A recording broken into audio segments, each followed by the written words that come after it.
Para sa mga inahan nga walay kapulan, sa ilang gugma nga walay suko. Salamat nanay, ikaw among kuso. Sukat pasasabakan sa ilang tiyan, giampingan tauban sa pagampo ug kahadlok. Bisan kapoy, bisan lisod kaayo, gidalata nila hangtod makita ang kalibutan. Gabi nga walay tulog, sigig bantay. Kung masakit unta, sila pirmi kauban. Bisan walay kaon, kita'y unahon ang ilang gugma. Walay ikatupong. Kung kita masayo, sila masakitan. Pero ilang gugma, dili gyud mausab sa tanang sakripisyo nga ilang gihimo. Karong adlaw ato silang dayigon.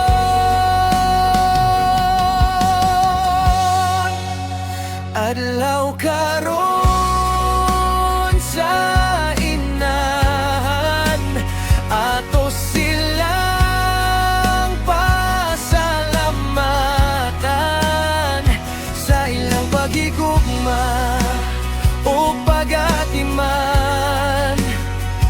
Gikan pasasabakan sa ilang tiyan, hangtod kita ni dako og nakakaton. Nanay, ikay kusok sa matag panimalay. Bisan kapoy kanunay gihapon mo supol, walay supod ang imong pagigugma. Ikaw ang bayani sa among kinabuhi.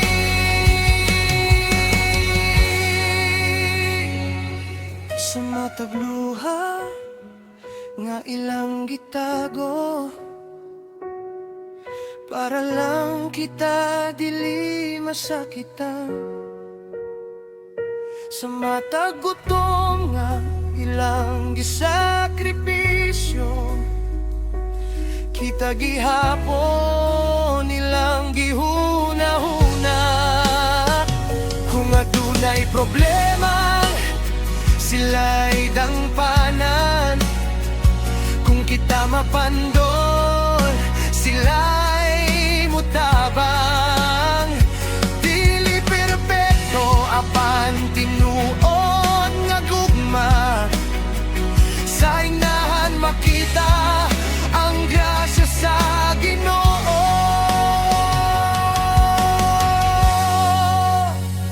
Bisan mo agi ang daghang tuig, dili gyud mabayran ang ilang paghago.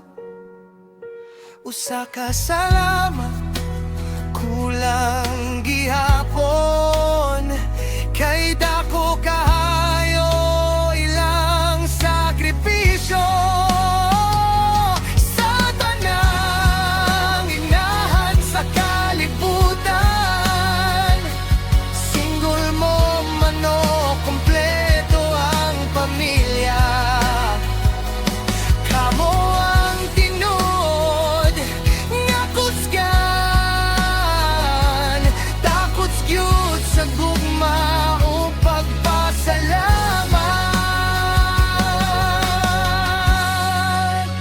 Adlaw karon sa hinggan, ato silang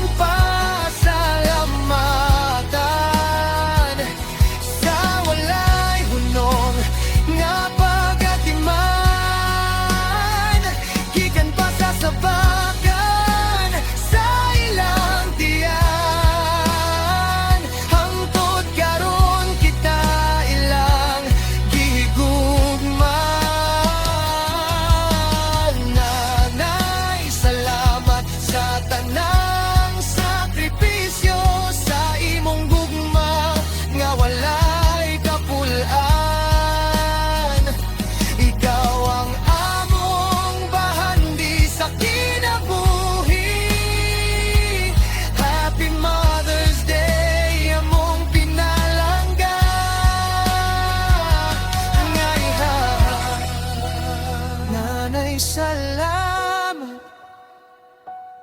kayo sa imong gumang nga walay katapusan. Ikaw among unang higala ug unang bayani sa among kinabuhi.